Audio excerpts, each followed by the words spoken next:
La ministre ne perd pas la main puisqu'elle a décidé de mettre à pied un de vos collègues. Le motif de cette procédure, il lui est notamment reproché d'avoir adressé des lettres de rappel de la réglementation aux entreprises de son secteur et surtout d'avoir engagé, entre guillemets, hors du cadre collectif de l'unité de contrôle, une procédure de référé visant une structure d'aide à domicile n'ayant pas pris des mesures suffisantes pour préserver la santé et la sécurité des travailleuses et travailleurs qu'elle emploie. Alors, à titre informatif, ce collègue, c'est un camarade de la CGT qui est un militant national reconnu depuis de nombreuses années et qui, dans sa région Grand Est, pose pas mal de soucis à la direction. Hein. Donc, de là à penser qu'il peut y avoir un lien avec son activité de cause à effet syndicale, voilà. Bon, on verra ce qui va se passer. Alors, à côté de ça, effectivement, les collègues de sa région ont beaucoup, dès le début, adressé la fameuse lettre en s'inspirant de ce qu'avait proposé la CGT en écrivant au supermarché pour demander ce qu'ils faisaient et en rappelant les textes. Donc, il y avait eu un rappel à l'ordre collectif de nos collègues, notamment dans sa région.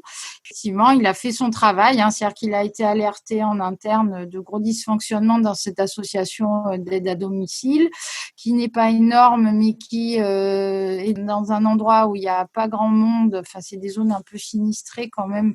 Donc, du coup, les salariés interviennent chez beaucoup de personnes. Hein. On est dans des situations précaires à la fois pour les personnes soignées, puis pour les salariés de l'association. Et donc, le collègue, il a fait son travail. Il est comme un autre qui a gagné, lui, son référé dans une autre région. Il est allé dans l'entreprise. Il a voulu faire une lettre d'observation. Et puis, comme ça ne donnait rien, il a voulu saisir le juge des référés. Et c'est à ce moment-là qu'il était suspendu. Et entre-temps, on a appris que le conseil départemental et cet employeur avaient eu des entretiens avec sa hiérarchie à lui. Un des deux était informé de la procédure de suspension avant même le collègue. Oui, on parle de collusion entre la hiérarchie locale et l'employeur visé par l'assignation en référé. Et comme c'est apparemment un important pourvoyeur d'emploi dans cette région, c'est en plus une région où il y a un manque de structure pour apporter ce type de service à la population. Donc, c'est vrai que c'est une structure qui a une place centrale dans le paysage local. C'est pas péjoratif, mais on est dans des zones rurales, ou dans des petites villes. Donc, on évite un notable local, à mon avis, hein, dans ces endroits-là.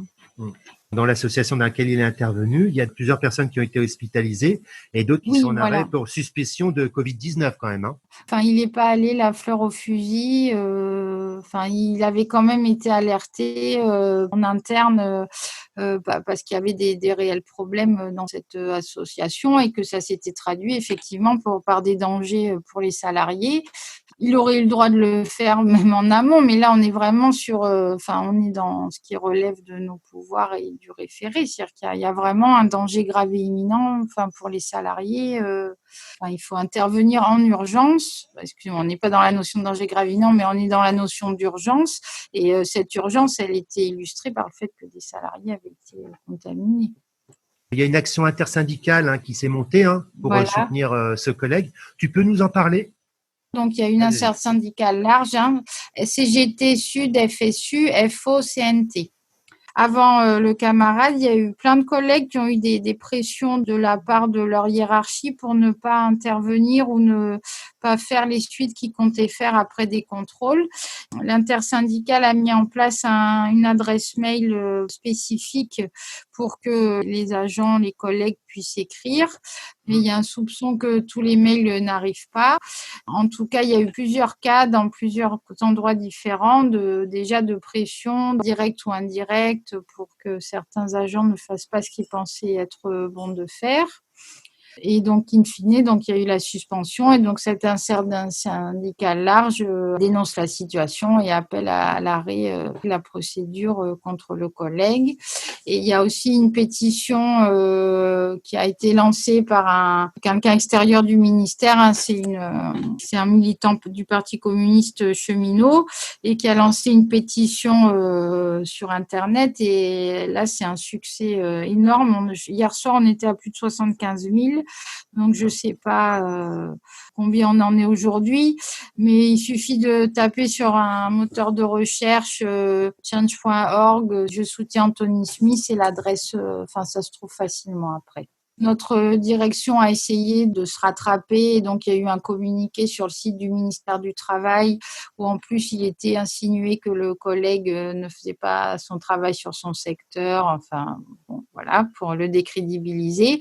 Mais a priori, ça n'a pas du tout pris, hein, puisque ce qui a quand même frappé les esprits dans les médias, c'est que on empêche un inspecteur de préserver la santé et la sécurité dans une structure où on est censé venir aider les personnes âgées avec les risques que ça comprend pour les personnes âgées et pour les salariés.